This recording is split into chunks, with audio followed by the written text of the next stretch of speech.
my fellow Mushroom Kingdom misfits and Koopa crushing comrades. Today we're diving headfirst into the pixelated depths of Super Mario RPG, Legend of the Seven Stars. The game that dared to take our beloved, mustachioed plumber out of his comfort zone of smashing Goombas and into the world of turn-based combat and melodramatic plotlines. Stay tuned because at the end of this, you'll learn how this game almost didn't happen, why it still matters, and maybe even uncover a few secrets the Mushroom Kingdom would prefer you didn't know. So buckle up because this ain't your average stroll through the Mushroom Kingdom. So in Super Mario RPG Legend of the Seven Stars, we see Mario trading his usual script of rescue and repeat for something a bit more nuanced. Well, as nuanced as a game starring a plumber in a fantasy land can be. The narrative kicks off with a familiar scene. Princess Toadstool is snatched away by Bowser, but here's the twist. Just as Mario is about to deliver the final bop on Bowser's head and rescue the princess, a gigantic sword named Exor crashes into Bowser's castle, scattering the three to different parts of the world. Now Mario doesn't just need to save the princess, he must also repair the Star Road where wishes are made, which also has been shattered by the impact of Exor, essentially halting the production of dreams. Quite the predicament, especially if you were planning on wishing for a less cliche storyline. Mario teams up with an unlikely ensemble including Mallow, a naive cloud boy who thinks he's a tadpole, Geno, a possessed doll with a penchant for shooting stars, Bowser, yes, the king of Koopas himself, albeit a bit less intimidating as a reluctant ally, and Princess Toadstool, who brings more than just her knack for getting kidnapped to the table this time around. Each character not only adds flavor to the gameplay with unique abilities and stats, but also contributes their personal quirks to the storyline, making the adventure feel like a bizarre family road trip. Mallow, who's searching for his real identity, spoiler, he's not a tadpole, and Geno, the stoic star warrior, brings depth to the plot more than just hopping from castle to castle. What sets this tale apart in the Mario series is its emotional range and depth. Yes, a game from 1996 dared to give pixelated characters a bit of soul. The dialogue often leans into humor, with plenty of self-aware jokes and playful nods to RPG tropes, making it clear that the game doesn't take itself too seriously, which is refreshing when you're dealing with a protagonist who's known more for his jumping than his depth of character. As the journey unfolds across diverse landscapes, from the cheery Mushroom Kingdom to the eerie forest maze, the narrative weaves in subtle complexities that challenges the characters and players' expectations, transforming a simple fetch quest into a memorable saga of friendship, identity, and, of course, a fair bit of jumping on things. But as our motley crew navigates their emotional roller coaster of their quest, they're also elbow deep in some of the most intriguing gameplay mechanics seen in a Mario game to date. Super Mario RPG infuses traditional RPG elements with a Mario twist, creating a game experience that's as refreshing as finding power-up mushrooms in your morning cereal.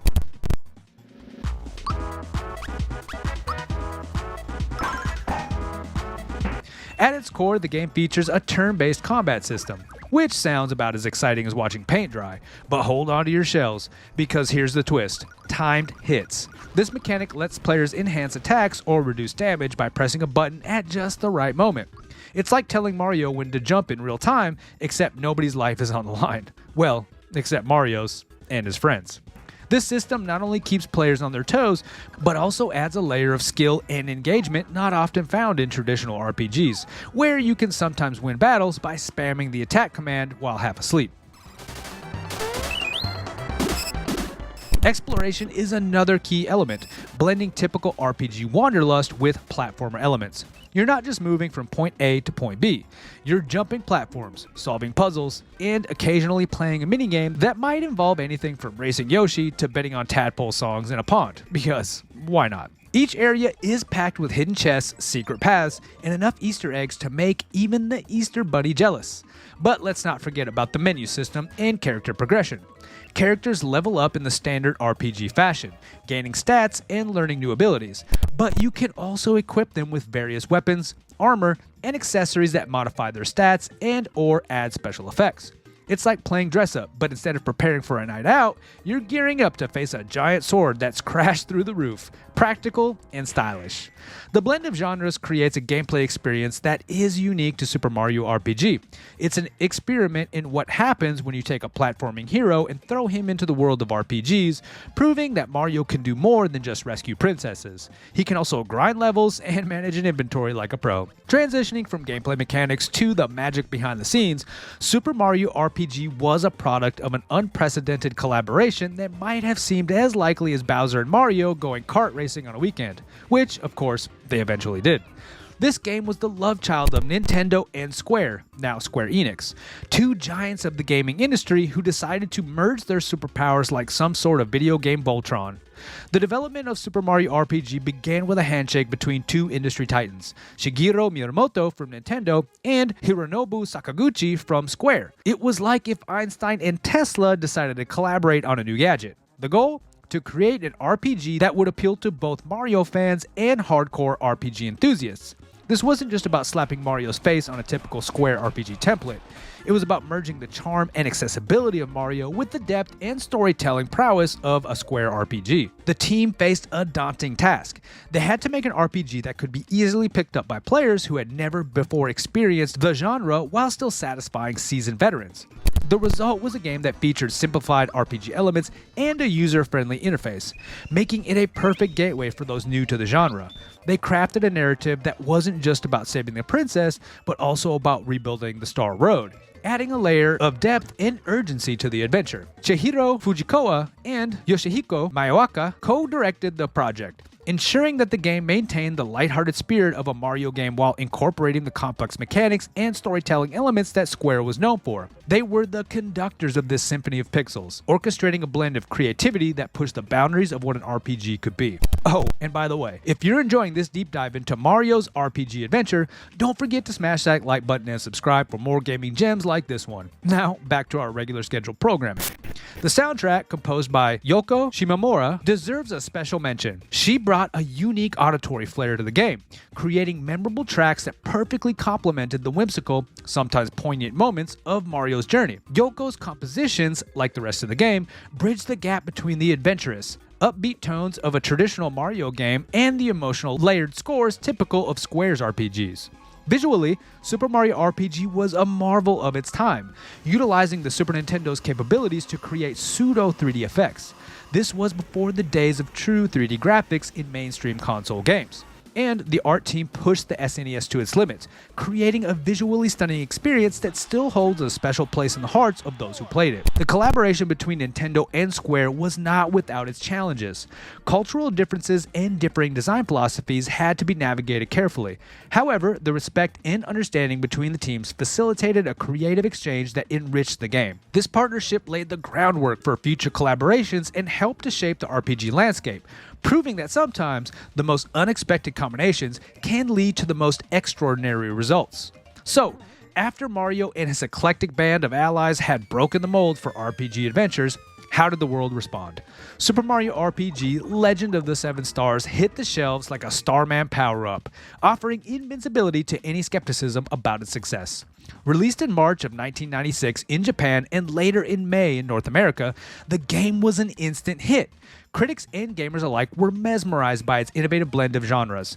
The reception was overwhelmingly positive, praising its accessible gameplay, compelling narrative, and the seamless integration of Mario's world with RPG elements. It was like watching your favorite Saturday morning cartoon suddenly start solving mysteries on primetime TV. Unexpected, but surprisingly fitting. Sales figures were equally impressive. In the United States alone, Super Mario RPG sold over 2 million copies. That's 2 million people deciding to take a plumber seriously as a role-playing hero, a feat not even a Fire Flower could accomplish on its own. The game not only brought new fans into the RPG fold, but also proved that Mario could virtually do anything and we'd still love it. In fact, it's credited with significantly boosting the popularity of RPGs in the Western market, acting as a gentle introduction to the genre for those who might have previously balked at its complexity. The impact of Super Mario RPG is vast. It opened the door for other titles like Paper Mario and the Mario & Luigi series, which would further explore the RPG potential of Nintendo's most famous character. It also showed that Mario could play nice with others, featuring a cast that included not just Bowser as an ally, but also new faces like Malo and Geno, who have since earned their own cult followings. Now let's unearth some of the secrets tucked away in the crevices of Super Mario RPG. This game is like a gift that keeps on giving, especially if you're a fan of peeling back layers to find the quirky bits the developers sneak past the final boss of game approvals. First off, the sheer number of Easter eggs and nods to other games is enough to make any Nintendo aficionado's heart skip a beat. Remember Link from The Legend of Zelda? Of course you do. He makes a cameo appearance not wielding a sword, but rather sleeping silently in a bed at the Rose Town Inn. If you try to interact with him, you're greeted with the iconic Secret Discovery sound from his own series, a cheeky crossover that reminds us that even heroes need beauty sleep. And it doesn't stop with Link. Even Samus Aran from Metroid can be found taking a nap in a guest room of the Mushroom Kingdom Castle.